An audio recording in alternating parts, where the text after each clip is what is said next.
And let us pray. Almighty God, we beseech you to behold with your abundant favor and blessings as your servants whom you have been pleased to call to leadership positions in this republic. We seek guidance to treat and consider all matters that shall come and our deliberation in so just and faithful a manner as to advance the peace, prosperity, and welfare of our country and of those whose interests you have committed to our charge. Amen.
Order number 1, administration of oath. Order number 2, communication from the chair. Order number 3. Order members, let us observe some social distance, please. Yeah. Order number 3, messages. Order number 4, petitions.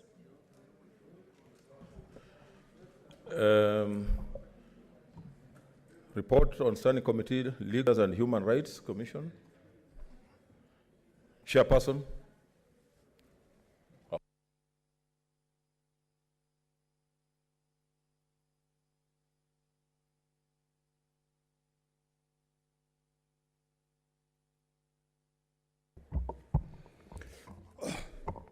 Mr. Speaker, I beg to lay the following paper on the table of the House.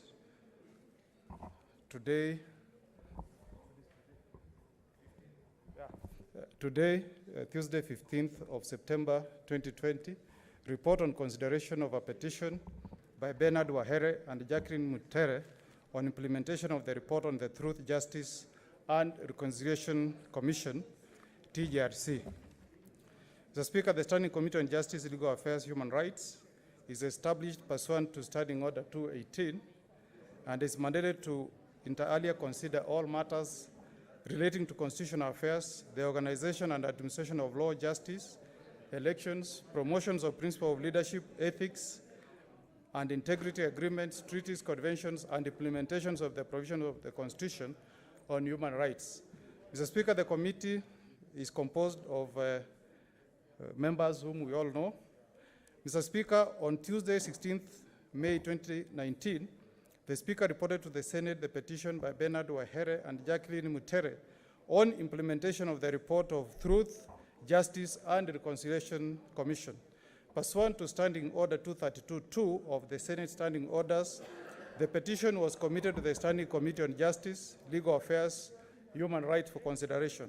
Mr. Speaker, in the petition, the petitioners noted that following the amendments of the Truth, Justice, and Reconciliation Act in 2013, which rendered implementation of the TJRC report conditional upon its consideration by the National Assembly, it has not been possible for other state agencies to implement the recommendations of the Commission. These had become a source of great frustration and consequential demoralization for thousands of Kenyans, still nursing injuries as well as physical, emotional, and psychological scars from the dark years of our country's history. The petitioners therefore prayed, Mr. Speaker, that the Senate, one, requests transmission of the report from the National Assembly to the Senate for consideration and adoption. That two, the Senate passes all necessary legislations to enable victims of gross human rights violations as identified in the TJRC process to receive physical and psychological support.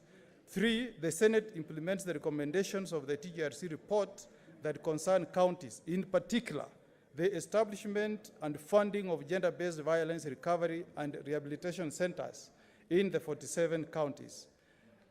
Four, that the Senate urges the National Assembly to consider the TJRC report with a view to advising the nation on critical steps towards its implementation pursuant to Section 49 of the Truth, Justice, and Reconciliation Act 2008.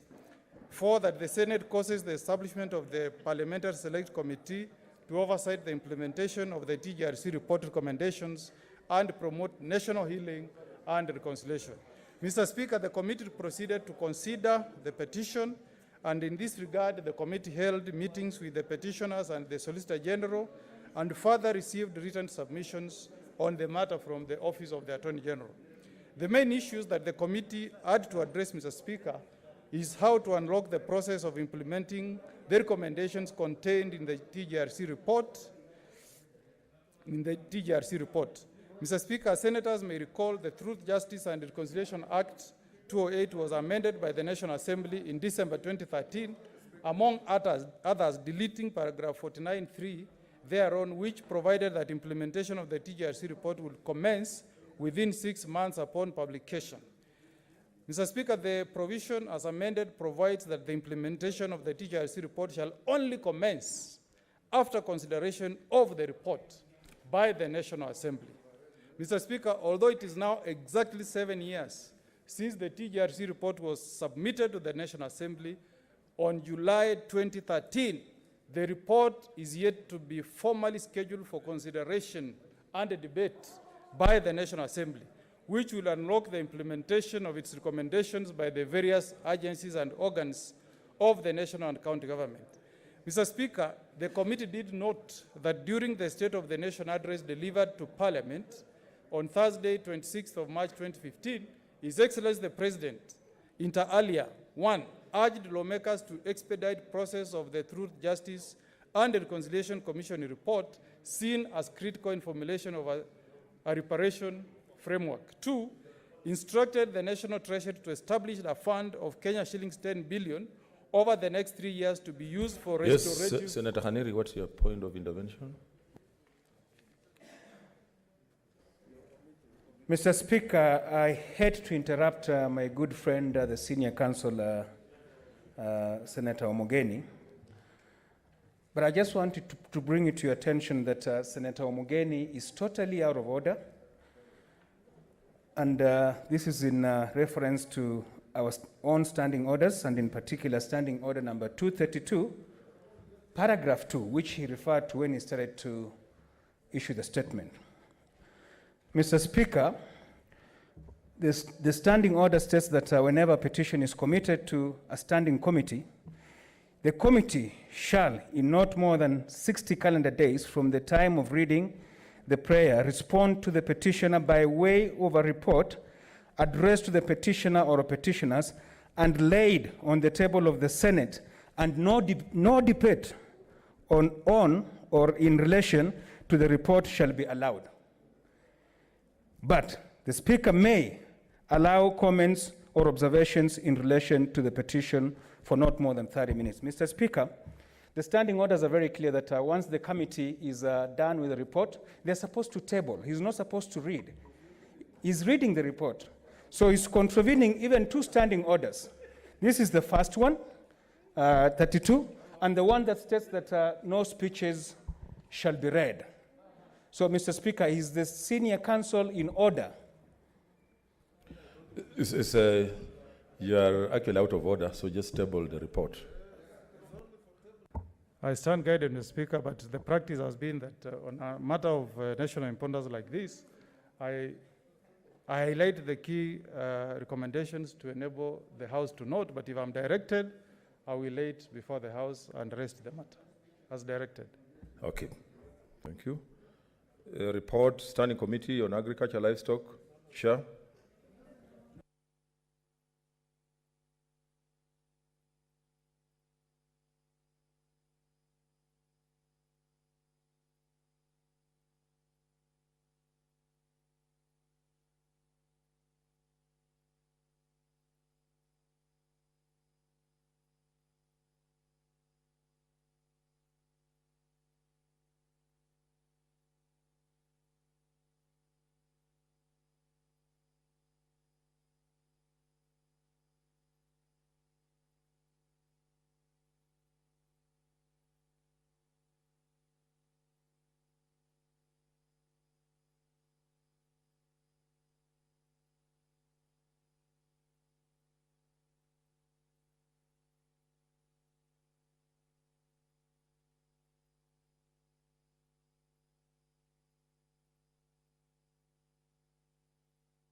The next committee, Chairperson, Standing Committee, Agriculture, Livestock and Fisheries.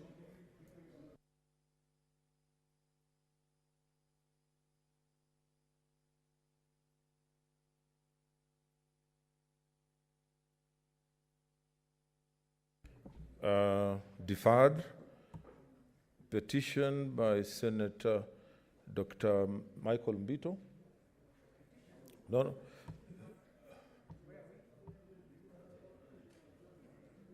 Petition number 3, petition to the Senate by Joseph Mikolela to be presented by Senator Dr. Michael Mbito. Okay, deferred. Dr. Isaac Mwaura, your petition.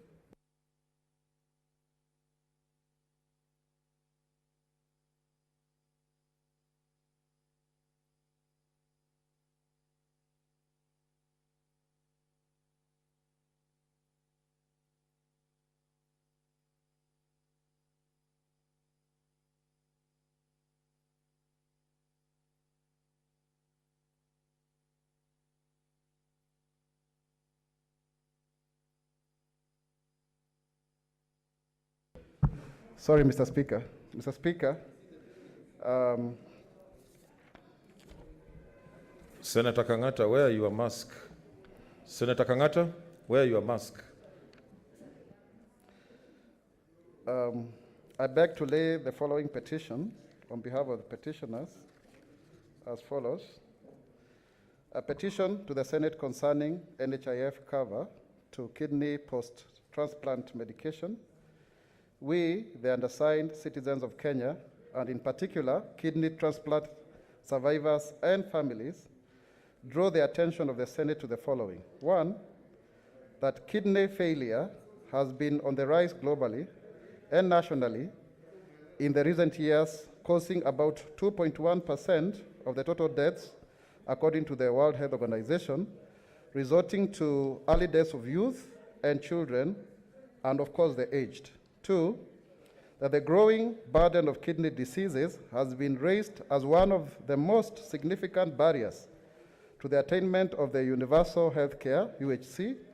Three, that the individuals are having difficulty in accessing quality post-transplant health care, since there are only a few hospitals in the country which have the capacity to conduct transplant. Four, that in line with the Big Four agenda's universal health care, NHIF covers dialysis, with most patients succumbing to death. Five, that post-transplant medication is very costly, and if the patient misses immune suppressant drugs due to financial issues or any other reasons, the transplanted kidney is rejected in the body, and they either die or Order, senators, order. in the body Order, senators. is rejected in the body, and they either Order, senators. Just a minute, Senator Mwaura. Order, senators. Let us observe social distancing and let us respect the House. We can consult, but in low tones and in an orderly manner. I proceed, Mr. Speaker? Okay, yeah, that post-transplant medication is very costly, and if the patient misses immune suppressant drugs due to financial issues or any other reason, the transplanted kidney is rejected in the body, and they either die or start the process of transplant once again. Six, that many patients opt to stay at dialysis stage than go get transplanted because NHIF does not support post-transplant medication, which ranges from 40,000 to 60,000 per month, Mr. Speaker. Seven, that NHIF provides post-transplant cover to patients who have a comprehensive medical cover for civil servants, leaving out a huge number of Kenyans from this program.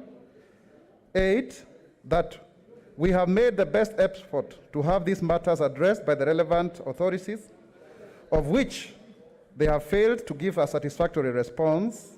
Nine, that none of these issues raised in this petition is pending in any court of law, constitutional, or any other legal body. Therefore, your humble petitioners pray that the Senate investigates this matter and, one, initiates price subsidy for post-transplant medicine in a more affordable way. Two, intervenes in the provision of post-transplant drugs under NHIF cover. And three, intervenes for the groups to obtain a proper cover that is not to be determined by job group. Your petitioners humbly pray. Senator Musuruve. Honorable Speaker, thank you for giving me this opportunity to support this petition. And I want to thank Senator Mwaura for bringing in this petition to the floor of this House. And I want to say, Honorable Speaker, that when it comes to universal health care, it is one of the Big Four agenda. And I want to say that as a Senate, we have to really see how to support people with chronic diseases. There are actually people who need dialysis. Order, senators. Order. Senator Kangata.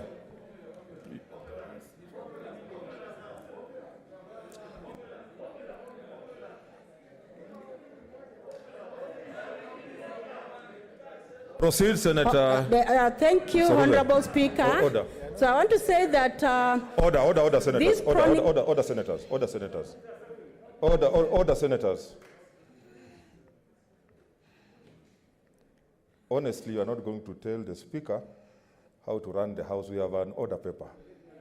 Let us respect our standing orders and the standing orders and the order paper. Senator Msuruve. Thank you, Honorable Speaker, for giving me this opportunity. And I want to say, Honorable Speaker, that... What's your point of order, Senator Murkomen? Thank you, Mr. Speaker. Mr. Speaker, I don't know if I'm in order. I will need your direction and guidance. The mood in the House, Mr. Speaker, not just in the House, but the mood in the country is that we came here to discuss the division of revenue, Mr. Speaker, among counties.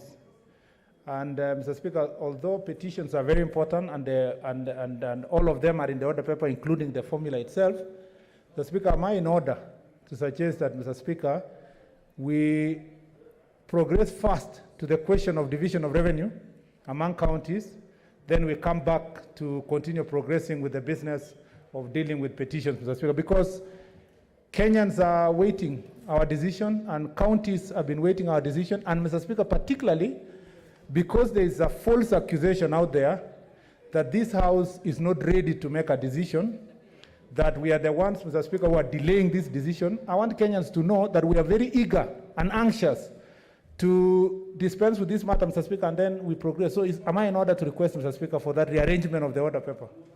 Okay, I'll give direction in a few minutes. In the meantime, Senator Msuru, proceed.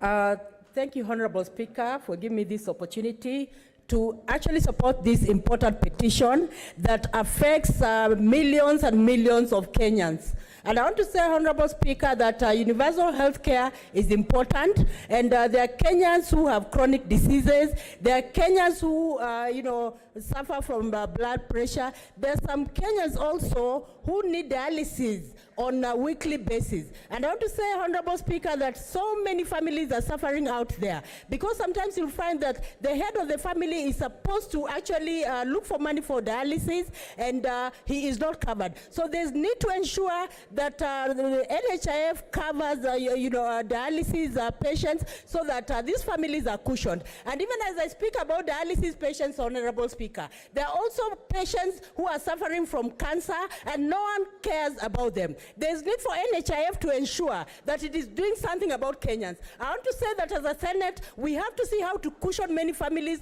And I want to say, Honorable Speaker, that there are so many Kenyans out there who are working with their diseases and nobody cares at all. So there's need for this petition to be taken to the right of the committee, and there's need for the committee to ensure that it expedites, that it ensures that it is covering Kenyans. Honorable Speaker, it is our honor to ensure that we are supporting the common man out there. Thank you, Honorable Speaker, for giving me the opportunity. I support this petition.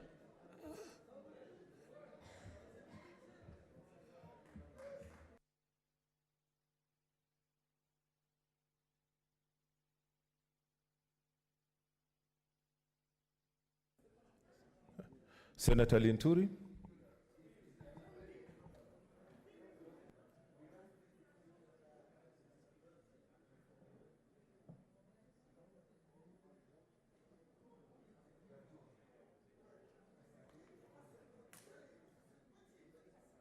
Linturi? Or you didn't want to?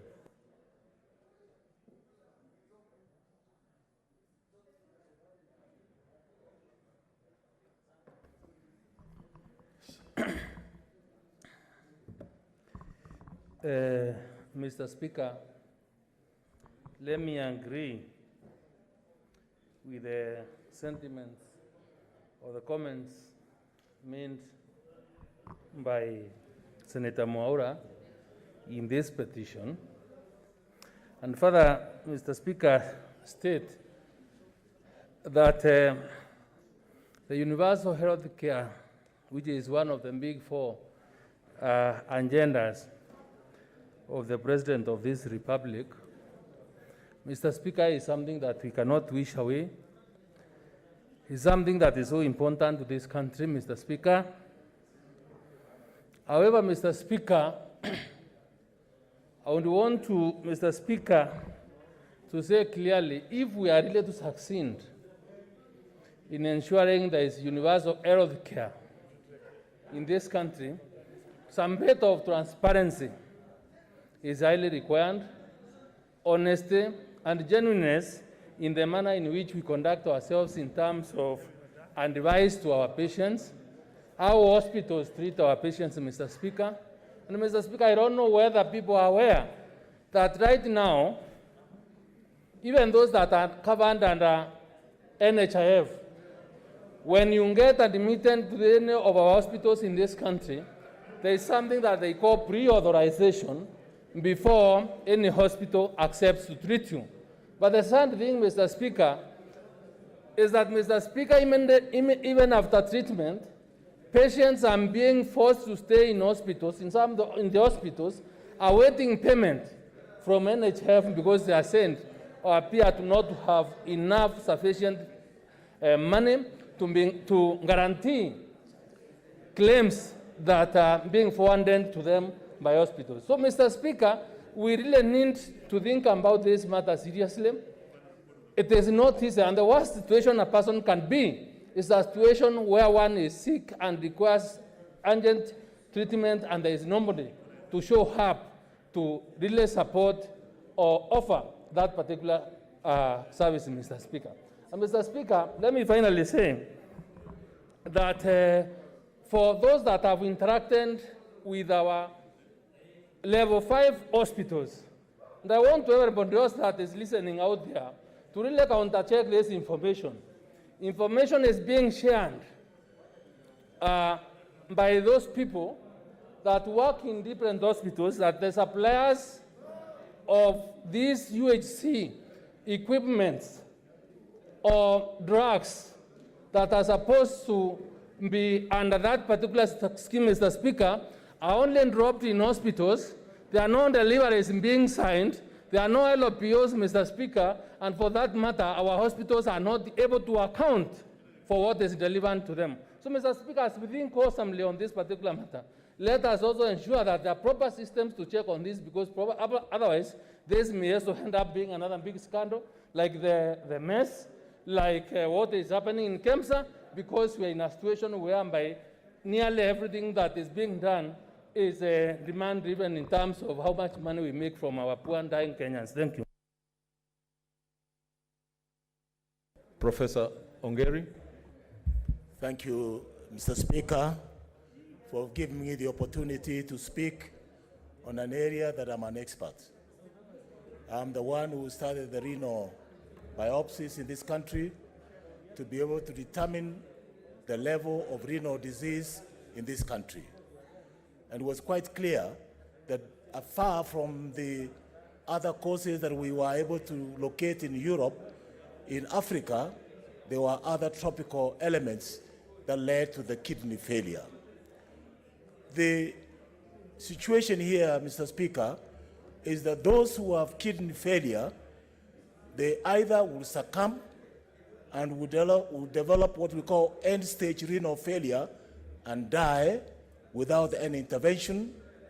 And if there is any intervention, and then through the dialysis that is being now provided by level 4 hospitals in each county, including some of those in level 5, can only be sustained if there is regular dialysis. The cost of dialysis is very expensive and therefore unsustainable for people who come from poor family. If they have a chance, there is a kidney match, a donor transplant is given. To maintain that transplant to be functional, you have got to give them what we call drugs that will suppress the reaction, what we call immunosuppressive agents. And therefore, again, these drugs are out of reach of ordinary mwananchi. They need to be monitored because sometimes there are complications that relate to some of these drugs. So, in short, Mr. Speaker, this petition has come in timely because quite a large percentage of our people are suffering from kidney failure. Some of them progress to renal transplants, which then becomes what we call maintenance immunosuppressive therapy. One of such drugs called cyclophosphamide is a fairly expensive drug and causes some complications and other related immunosuppressives that are now in the market that will sustain these patients' life for life. Fortunately, when these drugs are given in an appropriate measure and What's your point of progressively- intervention, Senator Haji? Interrupting my good friend, I don't know whether there's something wrong with the microphone here. I mean, there's a lot of vibration, and it's hurting us. Okay, the technicians, you check the mics. Let's proceed, Senator Professor Ongeri. So, Mr. Speaker, it is important for the life-saving action to be taken. First of all, the course of drugs when they are attending the normal dialysis sessions. They need those drugs to sustain them. If they are lucky to get a matching kidney transplant, then you now need drugs also to suppress any reaction that may come out of those drugs. These drugs are expensive and require monitoring and evaluation from time to time. Therefore, this petition, which is before this House, will give us an opportunity to survey how the universal health care is able to take care of these patients who are in a fairly large percentage of the bracket of people otherwise will be dealing with people with kidney failure and therefore becoming very expensive for this country to maintain them on dialysis. Otherwise, if properly done, they can be able to live a normal life and be able to survive and support their families. I thank you, Mr. Speaker. Senator Ephraim Maina.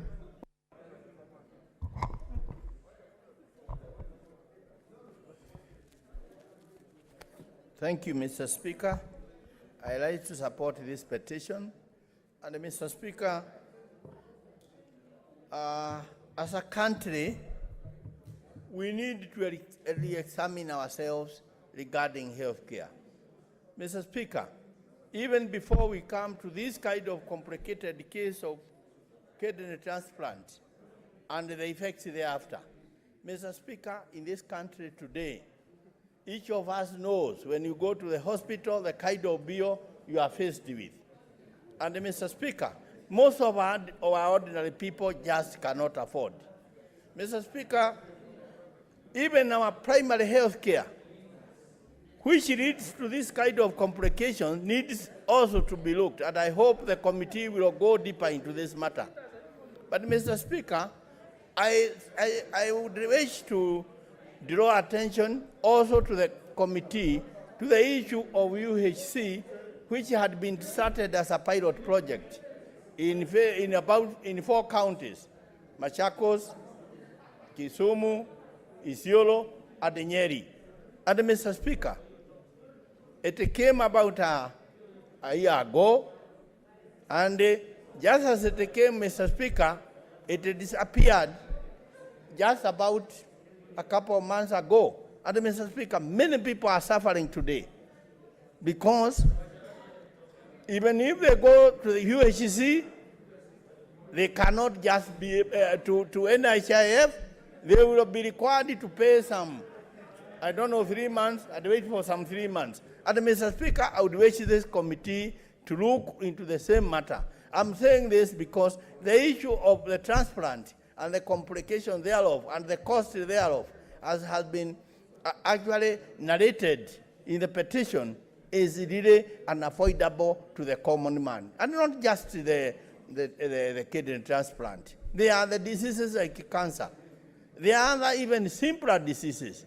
People suffering from blood pressure, people suffering from diabetes, people suffering from other ailments like pneumonia. Today, let us be fair, we developed health care, but what we are witnessing are strikes. What we have witnessed are even hospitals being closed in some counties. Therefore, Mr. Speaker, I would wish this matter is looked wholesome. But the truth of the matter is that the most important thing to any human being. The most important thing that a government can give service to its people is to start with affordability for somebody to survive. Food. After that, health care comes second. Roads and all these other things can come another category. But, Mr. Speaker, I dare say that in this country today, most common people cannot afford health care. And to those who have gone through transplant, it's just a nightmare. Therefore, Mr. Speaker, I support this petition, and I ask that this matter be looked in a wholesome manner. And in this respect, let us all condemn and actually stand with the fight against corruption, because the resources of this country should be going towards assisting the people of Kenya, but not disappearing in the manner we are hearing. Mr. Speaker, I support this petition. Thank you very much. Senator Abshiro. Thank you, Mr. Speaker. Mr. Speaker, I stand to support Senator Mwaura's petition. Mr. Speaker, when the President decided to make universal health coverage as one of his big 4 agenda and legacy agenda items, it was a really amazing thing because it is a constitutional implementation mechanism. Mr. Speaker, Article 43, of course, is very clear to everybody that every person has a right to the highest standards of healthcare, and therefore, especially people that need it the most, people that have had post-operative care, people that are dealing with things such as kidney failures are the most needy, and therefore insurance ideally should be coming in at our hour of need. And in this case, Mr. Speaker, to be told that they don't get any post-operative or post-care is really sad, and I hope that this House will do justice in the implementation of Article 43, in the support of the Big 4 agenda as far as the universal health coverage is concerned, and actually in ensuring that our people are covered and our people get dignity even in sickness.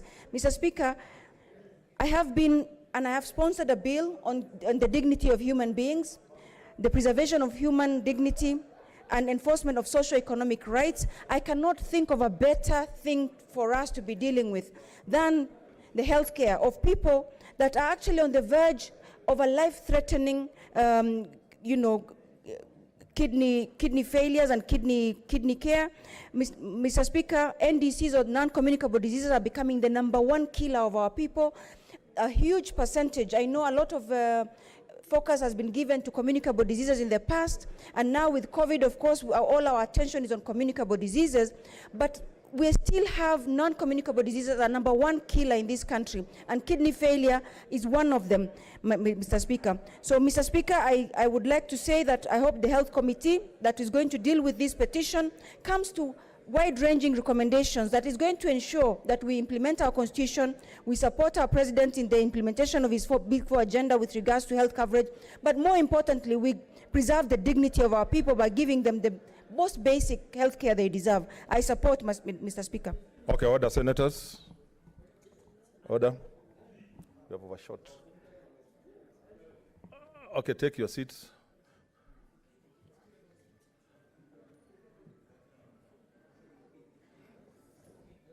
Okay, honorable senators, pursuant to Standing Order number 2321, the petition is hereby committed to the Standing Committee on Health for its consideration. In terms of Standing Order 2322, the committee is required in not more than 60 calendar days from the time of reading the prayer to respond to the petitioner by way of a report addressed to the petitioner and laid on the table of the Senate. I thank you. Next order. Order number 5, papers.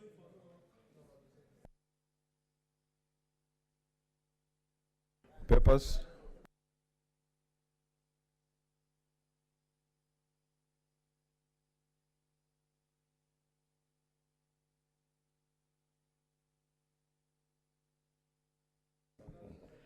Chairperson, Education.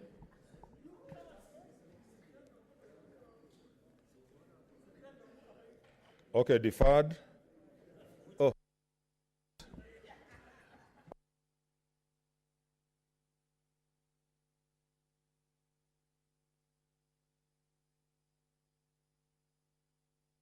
Yes, proceed, Chair, Education. Thank you, Mr. Speaker. I beg to lay the following papers on the table of the Senate today, Tuesday, 15 September 2020. Report of the Standing Committee on Education on the Kenya Side Language Bill, Senate Bills number 15 of 2019. Thank you. Senate Majority Leader.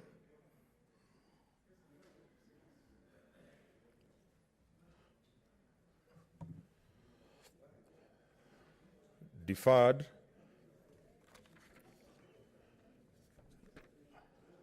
Next order.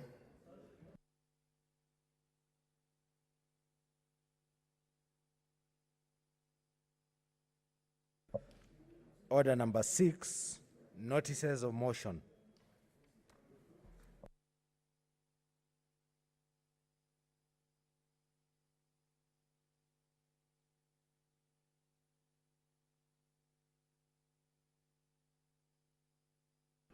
A leader of majority, the minority leader, you can approach the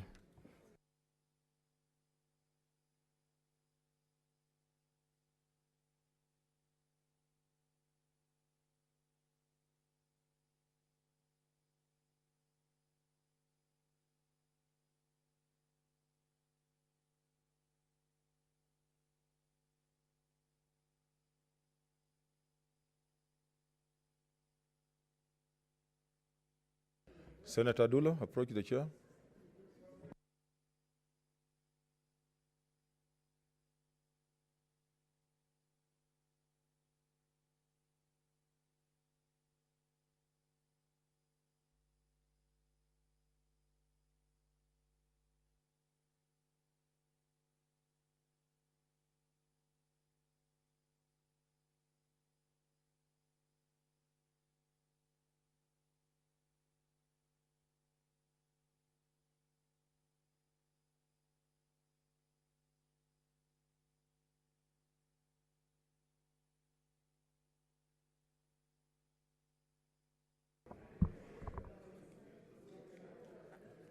Thank you, Mr. Speaker. I wish to give notice of the following motion: alteration of the Senate calendar regular session for the 4th session 2020, that pursuant to a standing order 28 and 29 and the regulations of the Senate made on 27th 2020, approval of the Senate calendar 17th March 2020, 14th April 2020, 2nd June 2020, 16th June 2020, 23rd June 2020, and 4th August 2020, alteration of the Senate calendar. The Senate now resolves to further alter its calendar in respect of the Part 4 and Part 5 to hold 2 sittings in each week on Tuesday and on Thursday, beginning on Tuesday, 15 September 2020, and on Thursday, 17 September 2020, and that the Senate calendar regular sessions for the 4th session 2020 be altered accordingly. I thank you.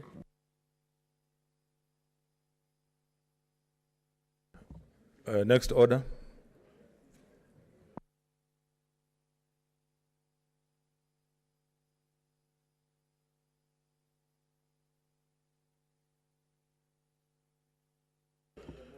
Okay, order, senators. I now direct that we go to order number 13, leader of majority. Order number 13. What's your point of order?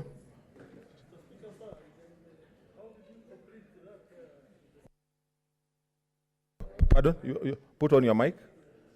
Okay. Sorry? What were you saying? It's a notice of motion. The motion hasn't come. Oh, okay. Yeah. Senator Bogisho. Order number 13, motion, alteration of the Senate calendar, regular sessions for the 4th session 2020. Leader of majority. Why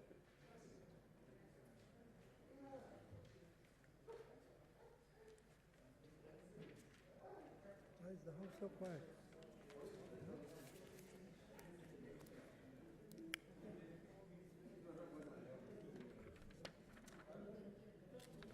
Thank you, Speaker.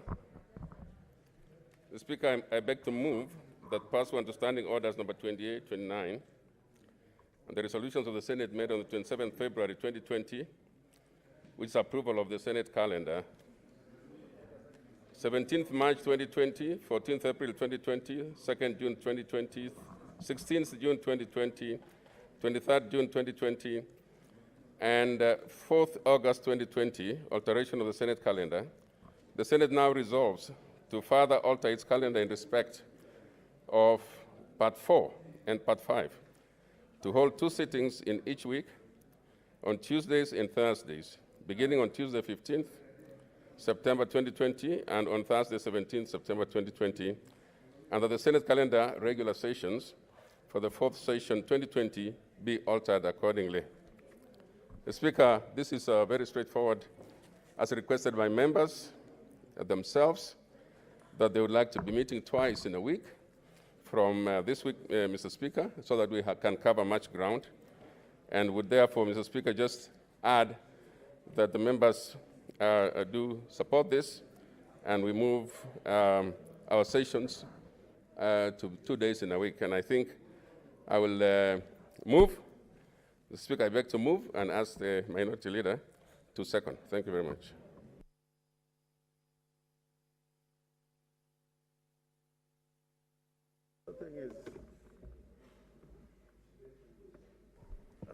Mr. Speaker, I beg to second.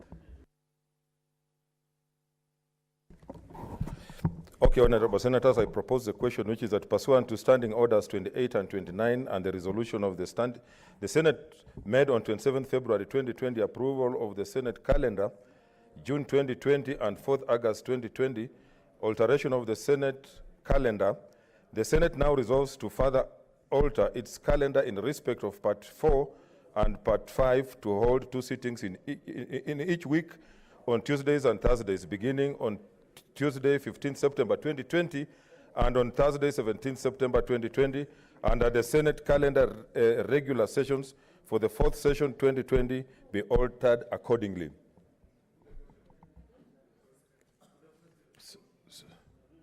Senator Ali?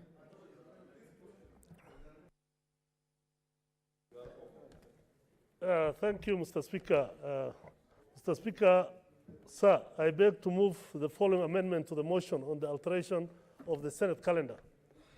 That the motion be amended by deleting the words to hold 2 sittings in each week on Tuesdays and on Thursdays, beginning on Tuesday, 15th September 2020, and on Thursday, 17th September 2020, and substituting thereof the words to hold sittings as provided for in the Standing Order 31-1, namely Tuesdays, Wednesdays, and Thursdays, commencing at 2:30 p.m. Mr. Speaker, sir, we have had meetings once a week for nearly 2 months. And the way things are, we are not able to finish whatever we need to do in this House. The CRA formula has been on throughout for the last 1 month, and we are not going anywhere. We need more time and more days to discuss this issue. Mr. Speaker, sir, I beg to move and ask Senator Linturi to second.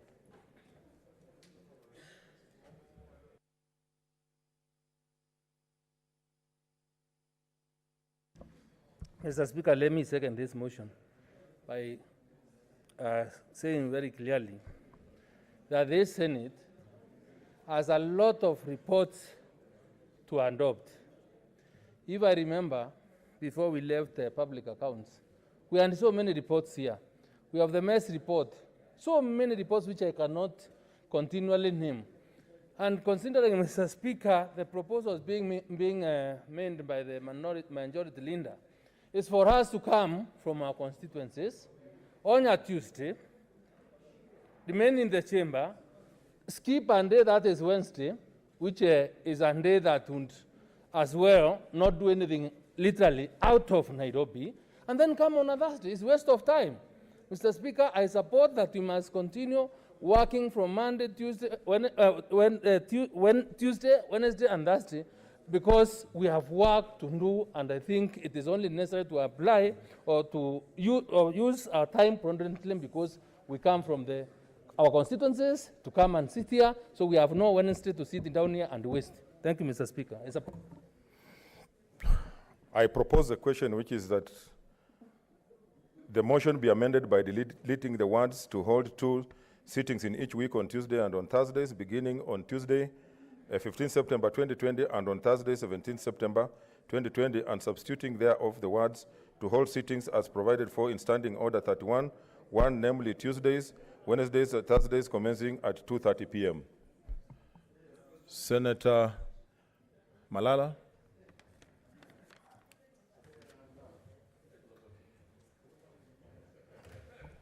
Mr. Speaker, I stand to support this amendment because, Mr. Speaker, we need to resume our normal sittings because we have a lot of work in our interim, Mr. Speaker. Mr. Speaker, we've had a very serious matter before this House for 10 good sittings. Mr. Speaker, it is very important for us to provide time for this House so that we meet on Tuesdays, Wednesdays, and Thursdays as provided for in our standing orders, because we have a lot of business to dispense, Mr. Speaker. Mr. Speaker, I sit in the House Business Committee. We have a lot of statements. We have a lot of pending bills. Bills are now stuck at second reading, Mr. Speaker, because we don't have adequate time to come and deliberate on the same business, Mr. Speaker. Mr. Speaker, even outside this House, we can still float an idea, Mr. Speaker, that we've seen normal business resuming in this country. We have seen political rallies being done across this country, Mr. Speaker. If political rallies can be done 3 times a week, why can't Senate sit 3 times a week, Mr. Speaker? Mr. Speaker, it is responsible upon ourselves, Mr. Speaker, to consider this amendment, because this is a House that is transacting very important business, Mr. Speaker, on behalf of this country. So, Mr. Speaker, I think I would like to request my colleagues to consider the amendment brought about by Senator Abdullahi to have Senate sit 3 times a week, as opposed to the initial motion, which was suggesting we sit twice a week. I support the amendments. Thank you. Senator Nderitu.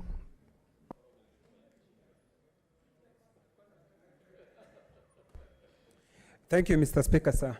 I stand to support this amendment by Senator Abdullahi. Mr. Speaker, we have a lot of work as a Senate, and because, Mr. Speaker, the curve of coronavirus is flattening, Mr. Speaker, I believe that, Mr. Speaker, if we sit 3 times a week, we are going to do more than we are doing in once per week. Mr. Speaker, you know, when we have this share of revenue, every Kenyan is complaining that we have taken so long. The reason why they are complaining that we have taken so long is because you are only meeting once in a week. But, Mr. Speaker, if you are meeting 3 times in a week, the time would have been shorter. So, Mr. Speaker, I stand to support the amendment by Senator Abdullahi. We meet 3 times a week so that we can expedite what we have as a Senate, Mr. Speaker, and especially on these issues that's affecting many people in this republic. Thank you, Mr. Speaker. Senator Junior.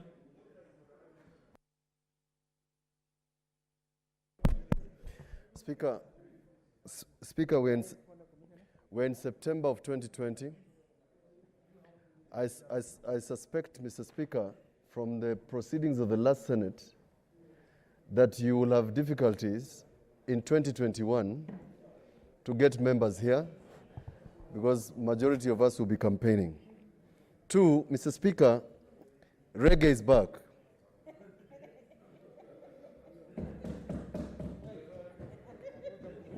We are going to be campaigning. There's going to be activity.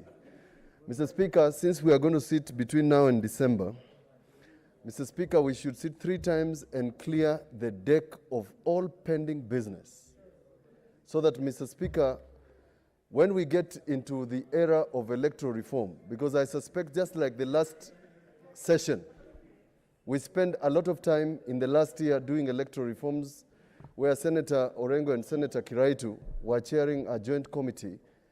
Mr. Speaker, this Senate must participate in the preparation of a fair, free, and transparent election. We cannot be having pending business, Mr. Speaker, in 2021 and 2022. So, Mr. Speaker, I support with the necessary modifications that we sit 3 times a week, Mr. Speaker, so that we can clear pending business. While at it, Mr. Speaker, you are aware that your colleague at the National Assembly has issued a communication on about 10 bills. One of them, Mr. Speaker, affects Senator George Haniri in Vihiga, the County Boundaries Bill. The other one affects the Mental Health Bill. The other one affects the bill by Senator Zani. Mr. Speaker, by the time I'm asking that you make a communication, because you have communicated with me that you propose that we have those bills sponsored by members of the Senate and National Assembly. That's additional work. Because, Mr. Speaker, there's no shortcut of protecting counties on its boundaries unless we have a legal framework. And I suspect, Mr. Speaker, from the report I read by the Senator Haji-led committee, that framework of Article 188 on county boundaries is not going to change even by their report. County boundaries will still be the mandate of the National Assembly and the Senate. And therefore, Speaker, in the next sitting or soon thereafter, maybe Thursday, please communicate on these very important issues that Senate has passed and the National Assembly has declared those bills money bills. But it will be well for you, Speaker, because I'm not sure whether you'll be here next time, for you to have as many bills assented to this session, now that we have a very good cooperation.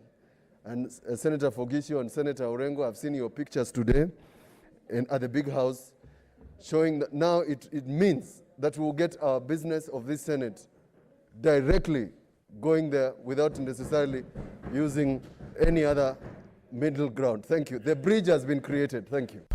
Okay, I'll make a communication in our next sitting, because like you have rightly said, we've had some informal discussions on why our bills emanating from any house should not be lost on a technicality, but I'll give a communication. Senator Bogisho, then Senator Hargura from the other chamber. Yeah. Speaker, there is a Speaker, on this matter of meeting 2 or 3 times a week, I think you also have to make a communication, Speaker. How did we get to meeting just once? How did we get to meeting just once and then twice? We're just beginning to add. I think, the Speaker, that this is because of difficult times we have today, the problems of COVID-19, and this was just about protocols. And also I want to remind members, Speaker, that this is their calendar. They can change it anytime. They don't have to bring an amendment on the floor of the House to change something which they can change anytime. I think the reason why we're asking for an extra day, Mr. Speaker, was because of the COVID times, and I think we are not prepared. I think 1 day was left in between so that the place can be fumigated and so on.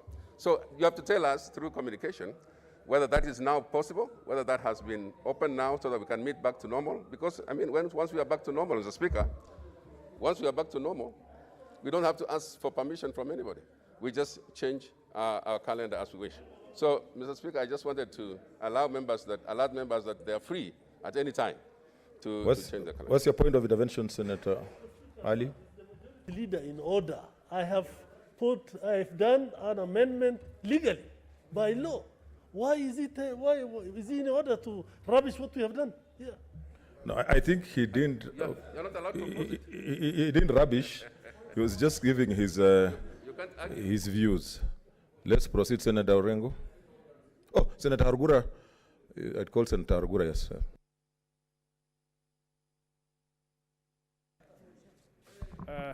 Thank you, Mr. Speaker, for giving this opportunity. Mr. Speaker, initially when we reduced our sittings to 1 day, there was a reason. And as we know, the situation is improving, and we also have a lot of work to do. So I support the motion as amended so that we can clear the backlog of what we have, especially the contentious issue of the CRA formula, which because of 1 day sitting, we have taken 2 months or even more than 2 months, which would have been done in 2 weeks. So, Mr. Speaker, I'll urge my colleagues to support these amendments so that we can get back to business and clear this issue of the formula plus all the pending bills. If you check, our order paper is always heavy, but nothing is done at the end of the day. We are just producing paper without executing our responsibility. I support the amendment. Thank you. What's your point of order, Senator Sakaja? Thank you, Mr. Speaker. Mr. Speaker, clearly members want to contribute to this, but Mr. Speaker, many are taking the opportunity to discuss the amendment, or to discuss the larger motion while we are still at the amendment. Mr. Speaker, why don't you put the question on the amendment, and then those who want to contribute can contribute on the motion. Then, Mr. Speaker, you remember we also have very serious business on the revenue formula that we would want to listen and get an update and make a decision as a House. Mr. Speaker, I ask that you put the question. Okay, Honorable Senators, I'll put the question, the amendment, that the motion be amended by deleting the words "to hold 2 sittings in each week on Tuesday and on Thursdays, beginning on Tuesday, 15 September 2020, and on Thursday, 17 September 2020, and substituting therefore the words "to hold sittings as provided for in Standing Order 31-1, namely Tuesdays, Wednesdays, and Thursdays commencing at 2:30 p.m. As a manner of that opinion, say aye. Aye. As a manner of a contrary view, say nay. The ayes have it. So now we are back.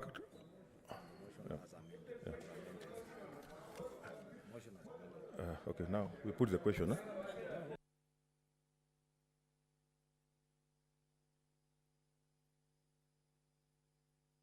Okay, order, Senators. We are now back to the motion as amended. Senator Kajwang.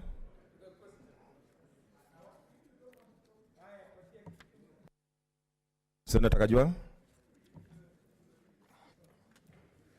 Mr. Speaker, even though I don't have very strong views on this motion because it's procedural, but we must remind ourselves that we passed a resolution that allows hybrid sittings of this Senate. Mr. Speaker, I've heard...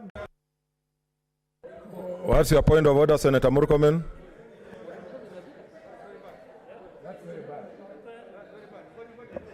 Mr. Speaker, Mr. Speaker,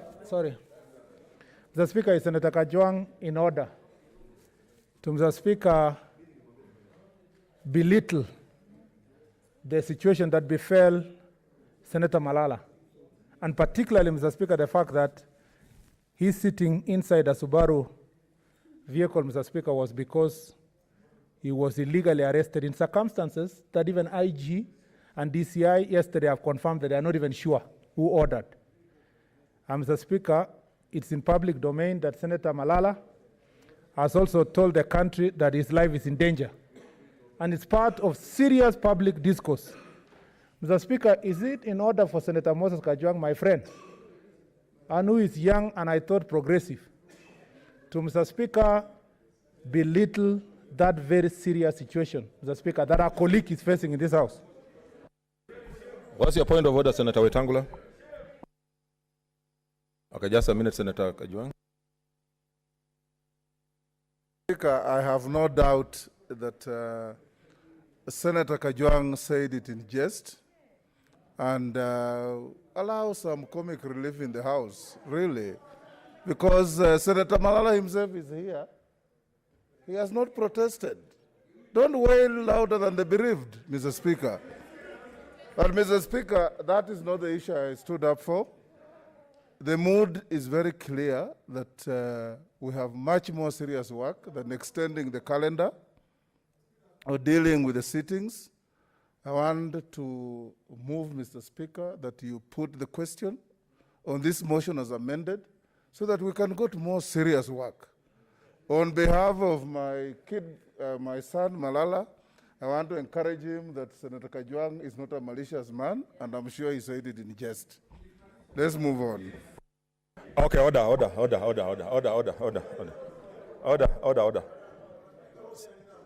Okay, Senator Mazayo.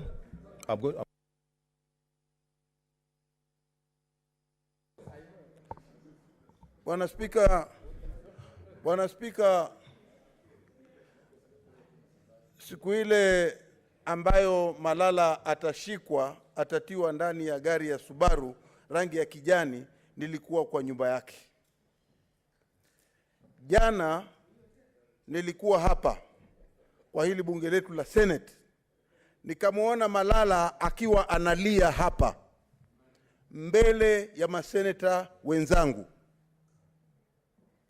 Leo hivi tukiambiwa ya kwamba Malala alikuwa analia machozi ya mamba, na hali aliweza kueleza kinaga ubaga sababu za yeye kulia na kwa sababu gani anataka kuliwa na mamba. Leo ikiwa tutachukua swala la kwamba alijitia ndani ya Subaru na akawa sasa mimi sikujua kama Malala anafanya mzaha na Malala mwenyewe alikataa. Je, ni haki? Je, ni usawa kwa Seneta Kajwang kusema ya kwamba Malala anapenda sana kukaa chini ya buti ya Subaru? Okay, order, members. Order. This is what I want to say. Yeah? Order, members. Senator Wamatangi, sit down.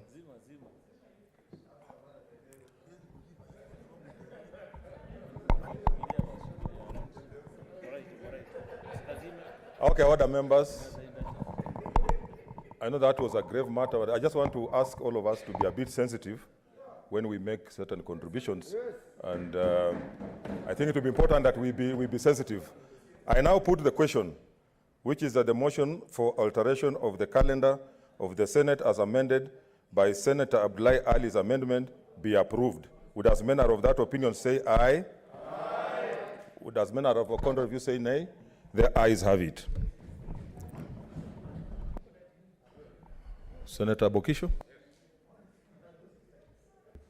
Yes, Speaker, just following on that, Mr. Speaker, I'd like to request that we allow members to convert into a Kamukunji, Mr. Speaker, so that we can go and as discussed today in the SBC, so that we can go and discuss with the Speaker the issues of the formula, Mr. Speaker. It is important, Mr. Speaker, that this is not a request for a motion. This is a request for the Speaker to allow this place to adjourn for a short time, or allow us to go and convert ourselves into a Kamukunji, so that we can. The Speaker has. So, Mr. Speaker, I'm actually requesting that you help this House convert into Kamukunji. Thank you. Because we can come back. What's your point of order, Senator Wambua? Mr. Speaker, I seek guidance from the Chair, the Speaker, on a matter of procedure, whether it is in order for the Majority Leader to just wake up from his chair and ask the Speaker to allow the House to move into a motion. Mr. Speaker, that's too casual. It's too casual, Mr. Speaker. Can he move a motion? Senator Cherargei.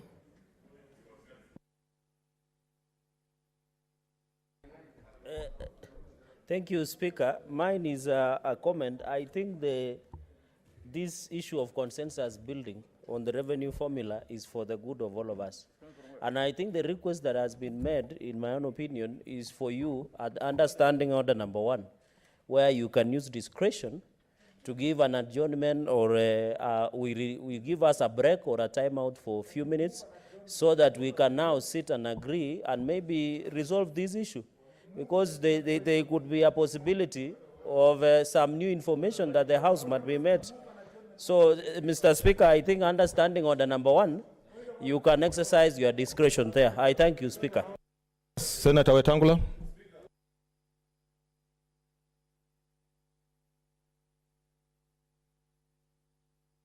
Mr. Speaker, I want to encourage the Majority Leader that in the future we should have some reference to standing orders when we make any moves on the House. And there's no provision in these standing orders for any member to just make a request on the Speaker.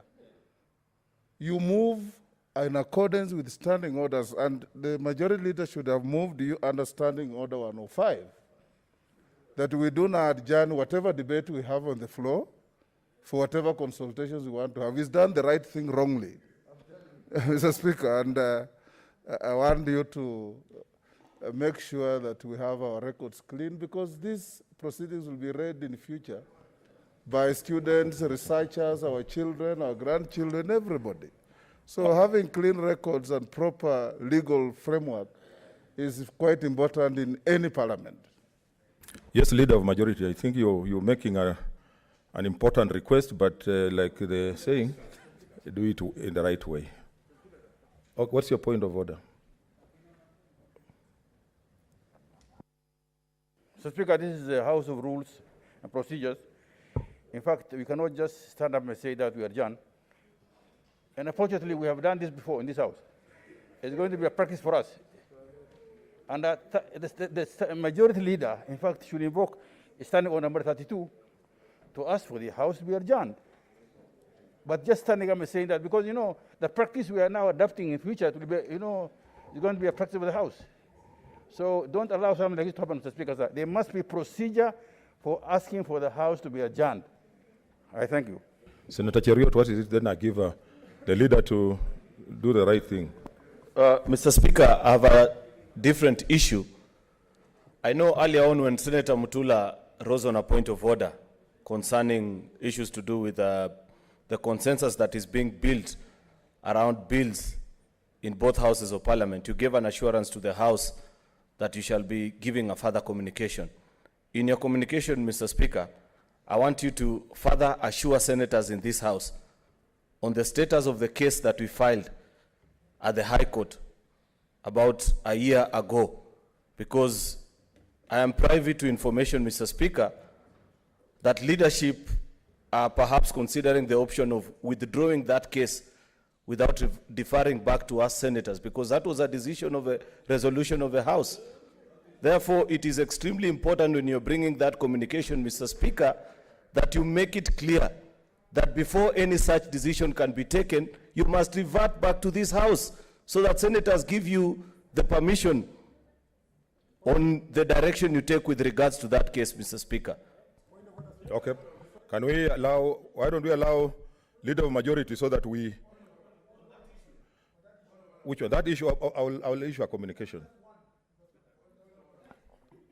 Okay, Senator Murkomen, so that we, honorable senators, we are saying we have a heavy duty ahead of us, so let's minimize these other things. Mr. Speaker, the issue that Senator Cheriot has raised is urgent, and Mr. Speaker, is pregnant. Information, it's pregnant, Mr. Speaker, because information reaching me is that tomorrow there are attempts by some quarters that I do not know who they are to withdraw the petition that was filed by this House in my tenure when I was a majority leader and petitioner number 3.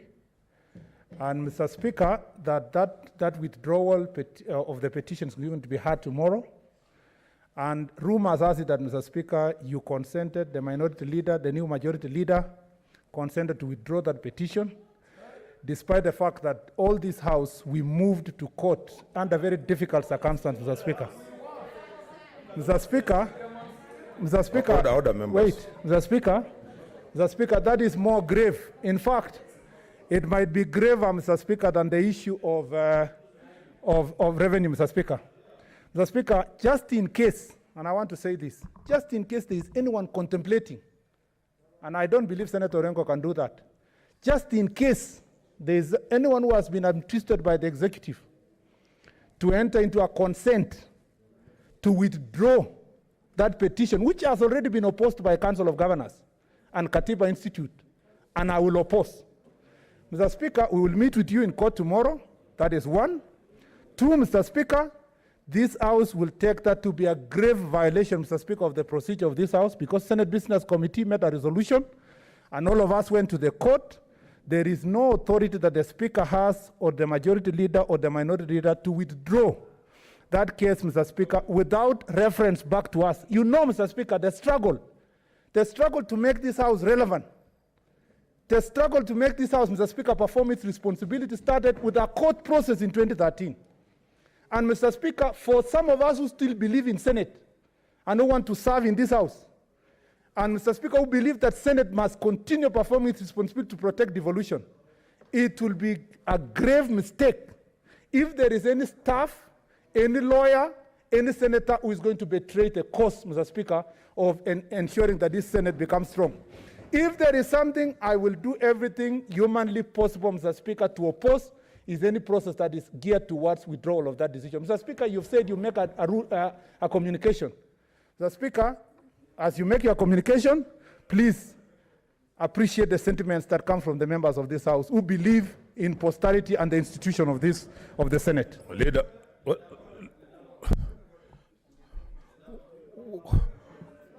okay, why don't we go back to... Okay, Senator Ledama.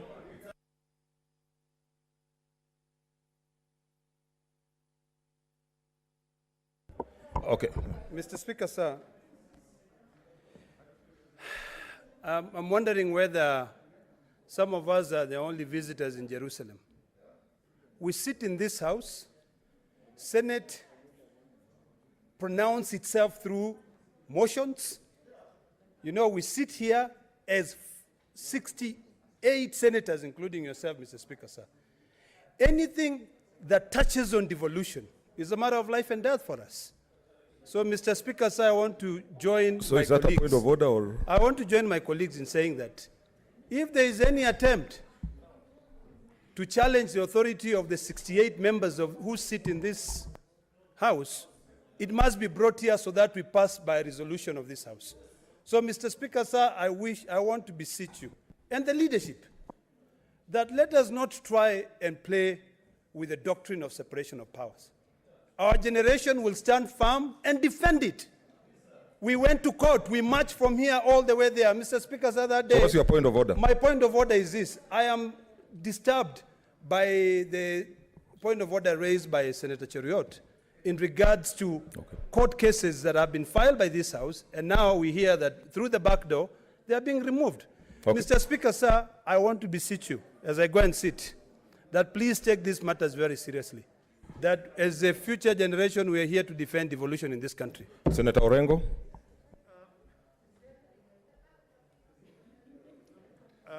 Mr. Speaker, I want to give some clarity to this issue because of the statements which are being made.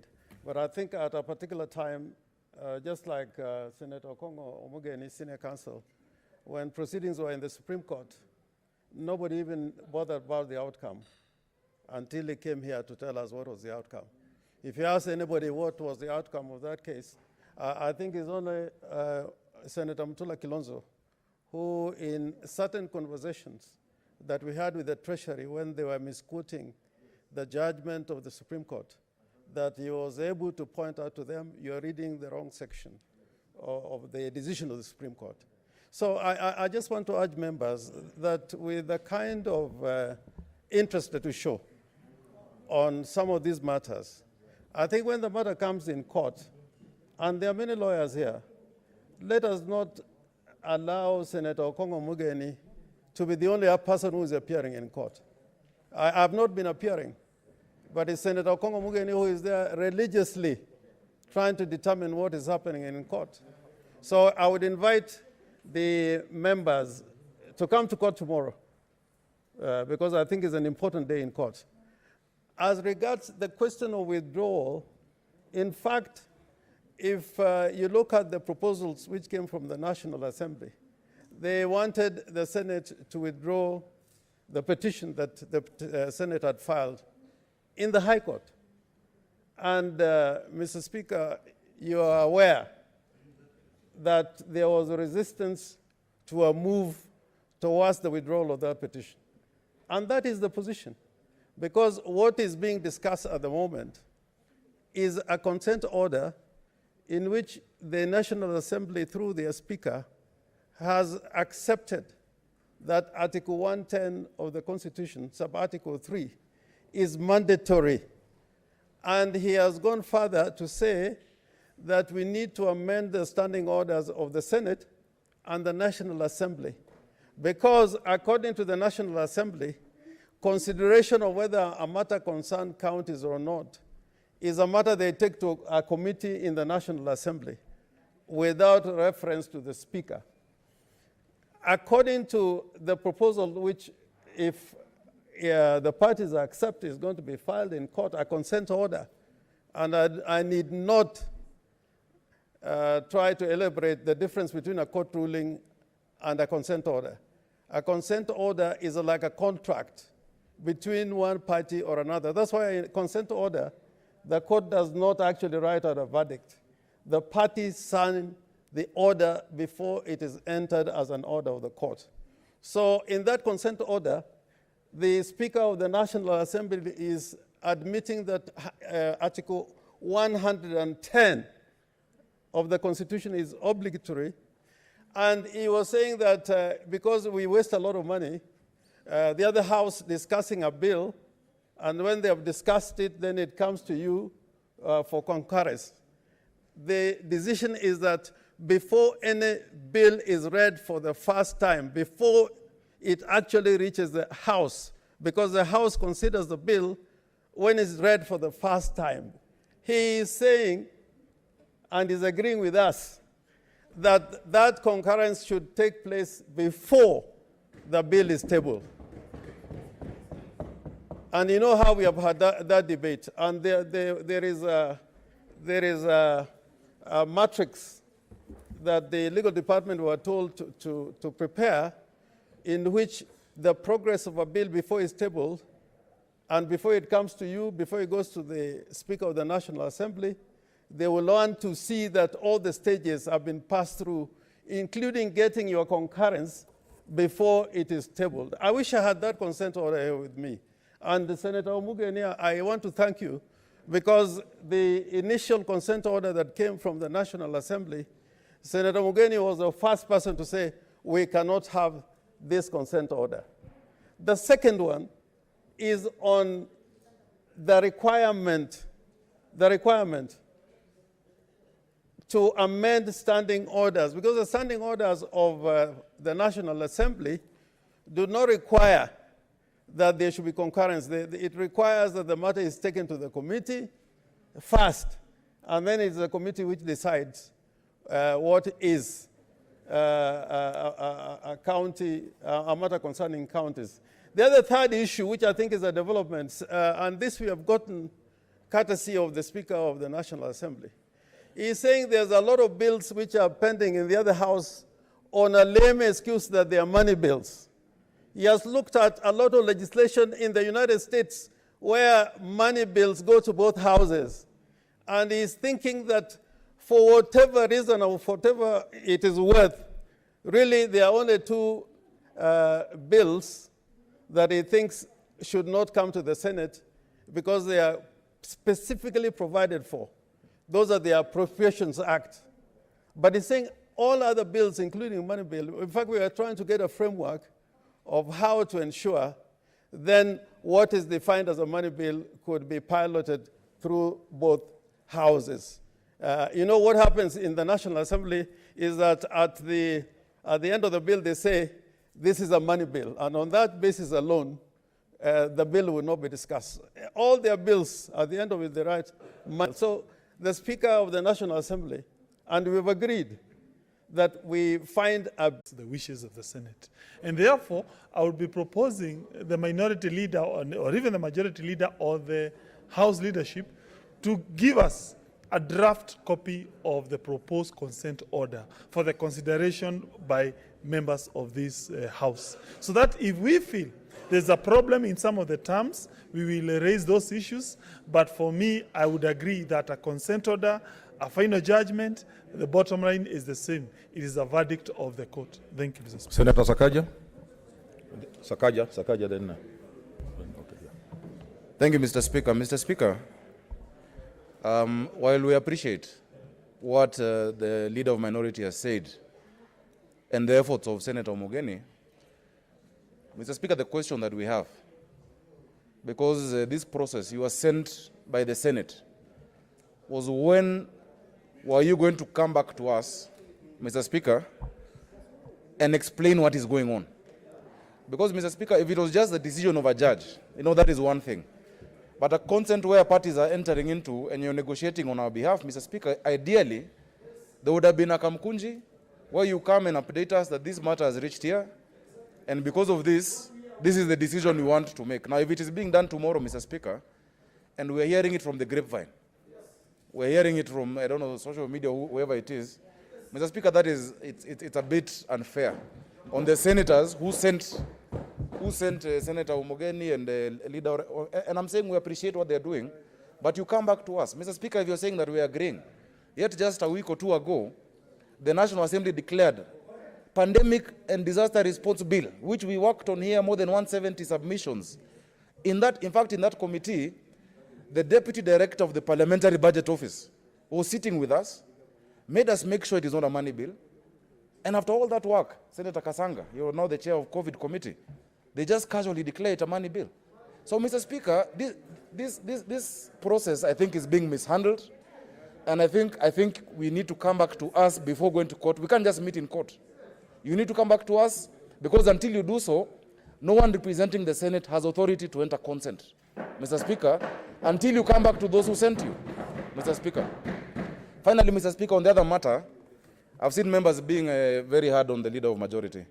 I think the leader of majority was in order, standing order, if he was rising on 32.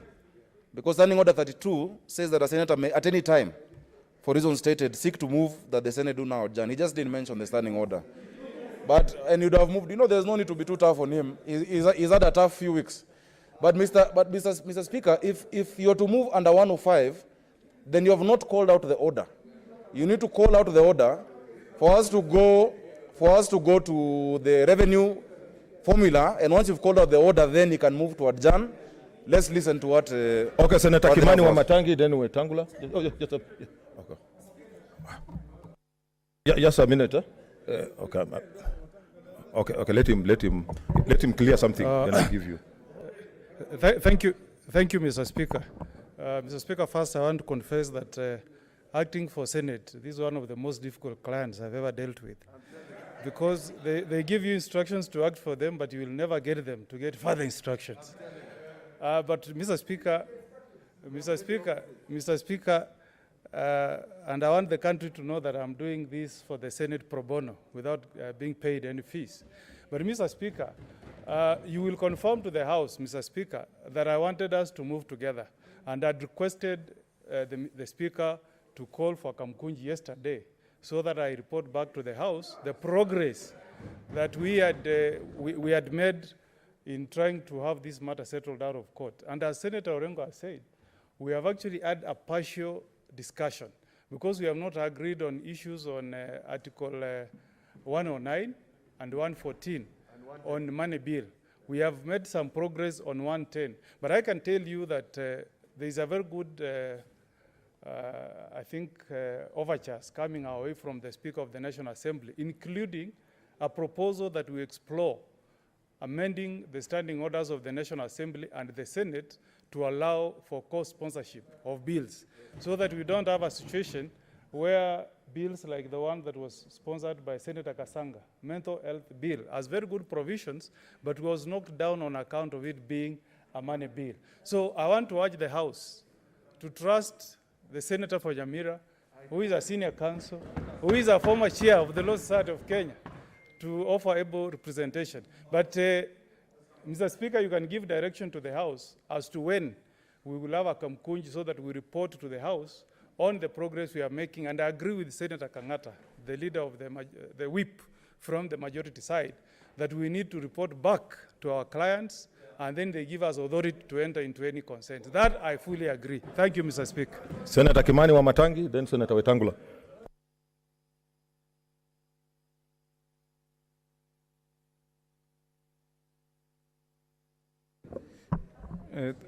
Thank you, Mr. Speaker. Mr. Speaker, I also rise, Mr. Speaker, on a point of order, and especially to ride on the communication that you had made earlier, Mr. Speaker, and as raised by Senator Cheruiyot, that you have promised to make a communication, Mr. Speaker. As the chairperson of the Committee on Roads in Senate, Mr. Speaker, I would want in your communication that you also, Mr. Speaker, communicate to this House and also to the Committee on Roads, Mr. Speaker, because some time ago, Mr. Speaker, during the discussion and debate on the bill of the Roads Bill 2015, which came to this House, which was debated vigorously in this House, Mr. Speaker, and because the National Assembly disagreed with that bill, Mr. Speaker, and the resolutions of the Senate as amended on that bill, Mr. Speaker, yourself and this House passed a resolution to form a mediation committee. And in that mediation committee, Mr. Speaker, I sat with senators, Senator Wambua, I sat with quite a few senators. I might not remember all of them, Mr. Speaker. But then, the process of the discussions on the mediation, Mr. Speaker, collapsed. Because when senators sat with members of the National Assembly, we were booed, we were heckled, we were called names. Finally, that process collapsed. And effectively, we reported to this House that the mediation has collapsed. But then, subsequently, upon perusal, Mr. Speaker, it came to my notice and attention as the chairperson of the committee that a consent has been entered that we agreed. And Mr. Speaker, the question that I would want to be addressed, Mr. Speaker, effectively and clearly in your communication, Mr. Speaker, is how, in the absence of involvement of the committee, the members who had been selected in that panel of mediation, how was a consent entered in a process of mediation that collapsed, Mr. Speaker? I would want to hear that, Mr. Speaker, so that I can also communicate to members of my committee and to this House how that consent was entered. Senator Wetangula.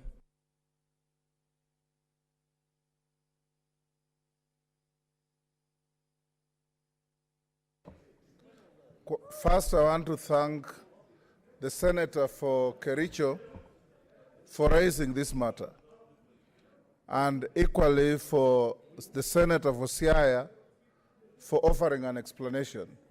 But, Mr. Speaker, with hindsight, and those of us who have been here from the last Senate, we have had a lot of frustrations, a lot of fights, to find the footing and relevance of this House within the constitutional order of this country. We have gone to court in the last session, Mr. Speaker, and we made some milestone in the Supreme Court advisory. I want to urge the leadership, Mr. Speaker, because they lead the House, and the entire House is the client of Senator Omugeni and other lawyers that have gone to court, that given what we have gone through, in fact, if there was any intention to file a consent tomorrow, it should be deferred. So that, Mr. Speaker, if any such consent is entered, it must bear in mind, and we need to see the draft amendments of the standing orders of the lower house that have been an impediment to these processes, so that we satisfy ourselves that in fact that amendment is within the letter and spirit of the consent we're entering. If there is any change in our own standing orders, we need also to satisfy them in the same manner. Then, and only then, Mr. Speaker, should we consent to anybody going to file a consent on our behalf. Before we went to court, Mr. Speaker, you remember we had a serious kamkunji where everybody spoke and everybody's opinion was taken on board before we walked all the way to Miliman Law Courts. I sympathize with some of our colleagues who had difficulties walking, but we still reached there, like the distinguished Senator Millicent Omanga. Mr. Speaker. But, Mr. Speaker,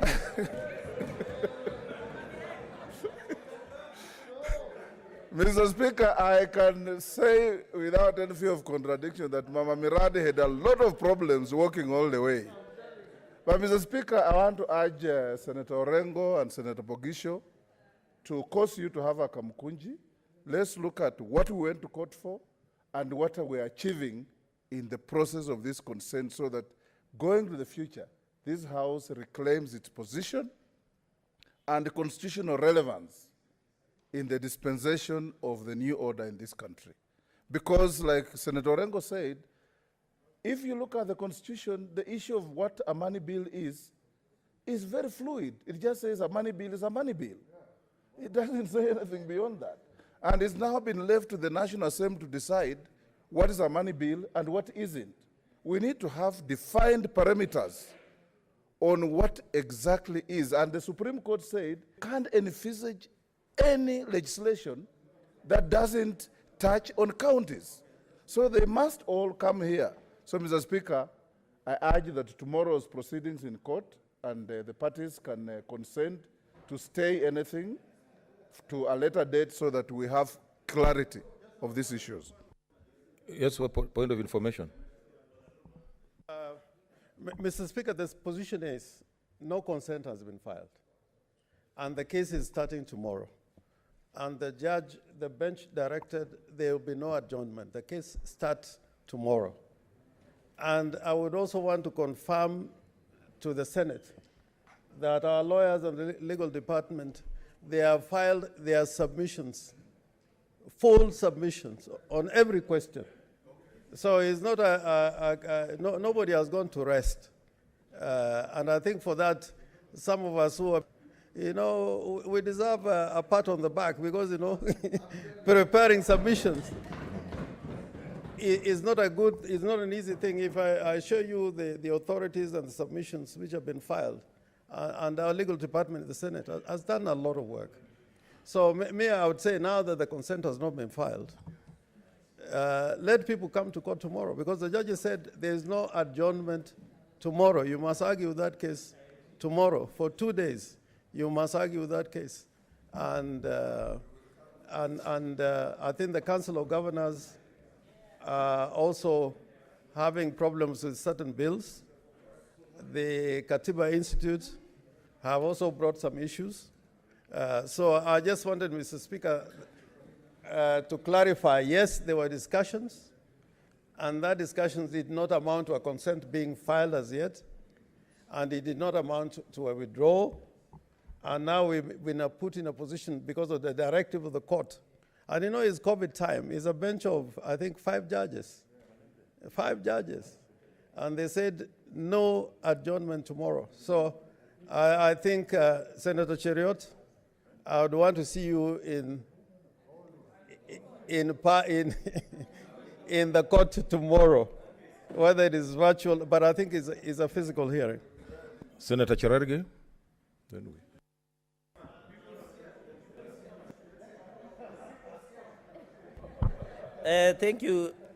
Thank you, Speaker, for this opportunity. As the People's Chairman and former Chair Legal, we did put a lot to ensure it was a success. I want to thank Senior Counsel James Orengo, Senior Counsel, my predecessor, Senator Okongo Mugeni, Senator... my successor, sorry. And Mutula Kilonzo Jr., it reached a time that only a few of us were in Milimani. And I want to say we have done a lot, and I'm proud. And Chair, on a lighter note, even if I was the whip, let these people not the whip my work that I done as the Chair of the Legal Affairs. A petition, and Chair on petition number, and I hope Senator Kangata is listening to that, on petition 284/2019, it was consolidated with petition 353/2019, and I can confirm what my minority leader said, that we have 2 straight days between tomorrow and Thursday, and the judges have made a ruling that, or have made a decision that we shall proceed as from tomorrow. So I wanted to bring to the attention, and I agree in the consolidated petition of 353/2019, the COG is the 5th petitioner in the consolidated petition. So I wanted to give this information to the House Speaker and agree that we need to fast track and work together. It is my prayer that this matter be heard and be concluded, because Senate as a house needs its space. We must move forward. And I want to advise my house leadership for free that don't allow any proponent, don't allow any other way to resolve this issue. If we do not allow the courts to pronounce itself on this matter, I'm telling you, after some time, we'll go back to the same issues. You saw the other day the National Assembly was trying to lecture us on our role.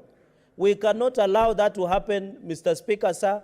And I want to encourage my colleagues tomorrow, let us together be in court, either virtually or physically, and ensure that we give moral support to our senior counsels that are the lead, and others who are learning, like some of us, should be there so that can take notes and carry files for other senior counsels. So, Mr. Speaker, sir, I want to say, as a former chair, I'm proud that this matter should be dispensed with and we make our space known. The way the former leadership led by Senator Murkomen and Senator Kithure Kindiki did in the petition, I think in the advisory opinion on the issue of division of revenue. So, Mr. Speaker, we must agree to move forward so that the Senate can have its space, so that we no longer become the footnote. Mr. Speaker, I thank you and thank you for this opportunity. Senator Wako.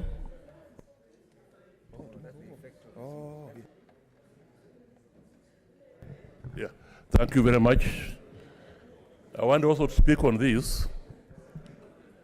Of course, I have absolute confidence in the lawyers who are representing us, that is Senior Counsel Rengo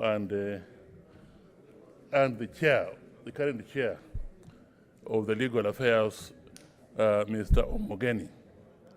But I'm glad that even they see that a client must be informed at every stage of the proceedings. And they have agreed to inform us because we are the clients. But, Mr. Speaker, so I want also to mention two things. One, money bill. Money bill, whereas before, the Speaker of the National Assembly, or the National Assembly rather, considered all bills not to touch on counties. And therefore, they said that we can only consider the county allocation bill. Whereas they used that excuse, which we debunked in the Supreme Court ruling, now the excuse that they are using is that this bill concerns a money bill. Mr. Speaker, sir, over the weekend we are considering a bill that has come up on an alternative dispute resolution bill. And they said it's a money bill and therefore it cannot come. And when I inquired, it appeared that nearly all the bills that have come up in recent times are not going to come here, not because of the other reason they used to use, that they don't touch on counties, but because it is certified as a money bill. So I would urge our representatives who are, in this particular case I hear, it's also an issue. If you can also focus on trying to get as much as possible a similar agreement that you have reached on these other issues of the consent between the two speakers, on the issue of the money bill, you would have preserved the position of this Senate in the legislative process. Mr. Speaker, sir, I had a very young senator called Olekina saying that we young ones, we are here to preserve the future, but let them also know that you are where you are now because we old ones were there at the very beginning. Mr. Speaker, sir, I can say without any fear of contradiction that had we, the old ones, not taken appropriate action during the first term, you will not be here as a Senate. You will not be here as a legislature. You'll be legislating only on one item, and one item only. But because of the action we took, you are where you are. We went to the Supreme Court under my watch as the chair at that time, supported by the chair of devolution, Mukomen and others, we all, and the Speaker also, even the Speaker, we went to the court and said, it is a matter of life and death for us. It's a matter which concerns our mandate as a legislature, and therefore we put, without considering party affiliation and so on, we are all one as senators. And in fact, I remember saying so at that time that I just hoped that the Senate will continue to have that spirit when we are here of just being senators rather than acting according to the party affiliations. So you young men know that we contributed, and we continue to contribute. As you can see, Orengo is contributing on this matter, Omogen is contributing on this matter, not just young. But please learn first, because we are soon going away, so you learn first from us when we are still around. Finally, Senator Mutula Kilonzo Jr.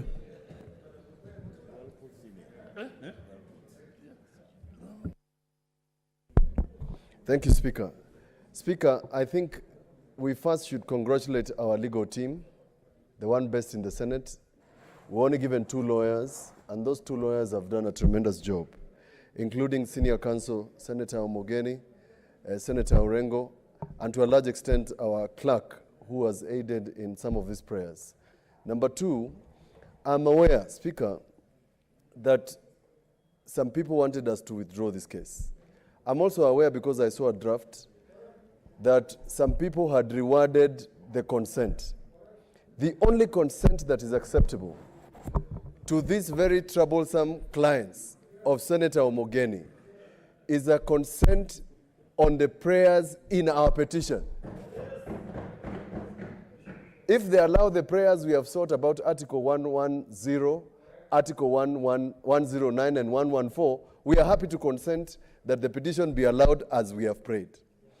Mr. Speaker, can you imagine the proposal and bill drafted by Senator Sakaja and I on how you and Senator and Speaker Muturi should sit is also a money bill. That is how sad this matter is. Mr. Speaker, somebody quoted the advisory opinion number 2. Advisory opinion number 2, this is what it says in paragraph 102. With a good speaker,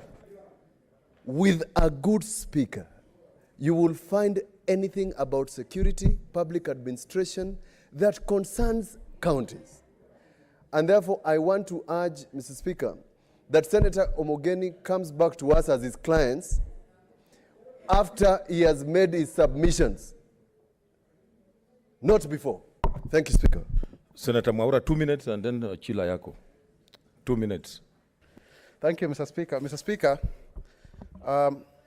we have been here before, and I think possibly our counterparts in the National Assembly can see that maybe the courts will agree with us.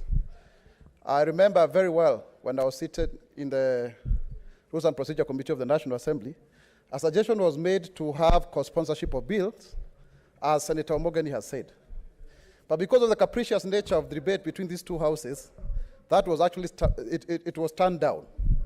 And so therefore, Mr. Speaker, it's only in order if the prayers in the consent of the National Assembly are submitted in court for the court to actually rule on them.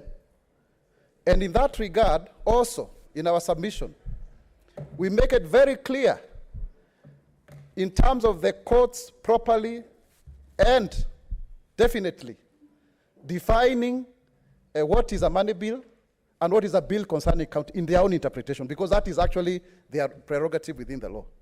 And then only after that, Mr. Speaker, using the court's judgment, can we then amend the standing orders? Because, Mr. Speaker, if we allow a gentleman's agreement, it has been reneged before. And we can go on and on and on, including agreeing to give monies for oversight for this Senate. Right now, Mr. Speaker, by dint of insisting on our role, we are augmenting the relevance and indeed the place of the Senate.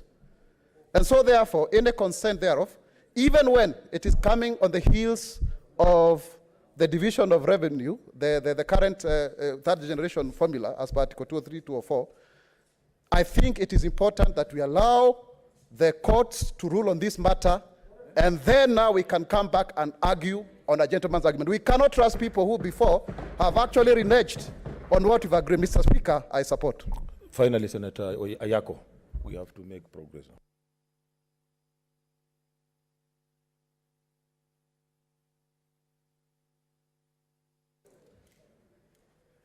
Thank you, Mr. Speaker, for giving me an opportunity to make a few remarks on this matter.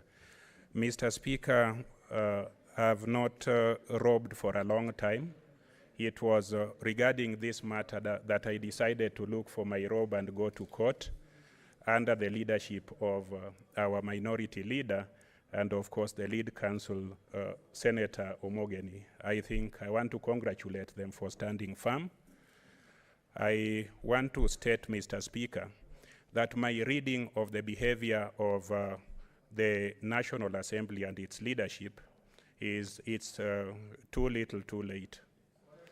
Mr. Speaker, there is a remote appearance of goodwill on their part, but it's not backed with honesty and action. And I want to say that because if you look at their submissions, and I've looked at them, the submissions run contrary to an admission that they have been unfair to us. Number two, Mr. Speaker, if you look at the recent behavior of the National Assembly leadership by declaring some of our bills that they are money bills, it appears that if we do not have the force of a full judgment of court, the consent that we are looking for may smell rosy, but may be full of thorns. So I want to agree with my colleagues who are of the view, and I'm of that view, that if there is any consent to be entered, let it be in